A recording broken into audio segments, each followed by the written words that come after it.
អាជីវកម្មប្លុកថ្មីចំនួនថ្មីខ្ពស់ស្រឡះល្អ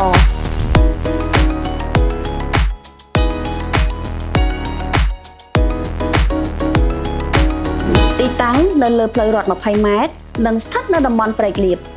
ផ្ទះអាជីវកម្មមានកម្ពស់3ជាន់កន្លះមាន5បន្ទប់គេងនិង6បន្ទប់ទឹកទិញបើកអាជីវកម្មក៏បានរស់នៅក៏បានបង់ប្រាក់មុនត្រឹមតែ 10% តែប៉ុណ្ណោះអាចចូលរស់នៅនិងបើកអាជីវកម្មបានភ្លាមអញ្ជើញមកទស្សនាផ្ទះប៉ិតនៅគម្រោងបូរីហៀងស៊ីធីលោកអ្នកធ្វើដំណើរត្រឹមតែ9នាទីពីស្ពានចូលចង្វាបើនិយាយពីតម្លៃវិញធានាថាមហាពិសេសហ្មង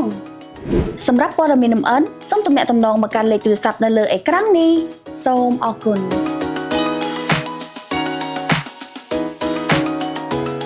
បុរីហេងហៀងភាពថ្កុំថ្កើងសម្រាប់ការរស់នៅនិងប្រកបអាជីវកម្ម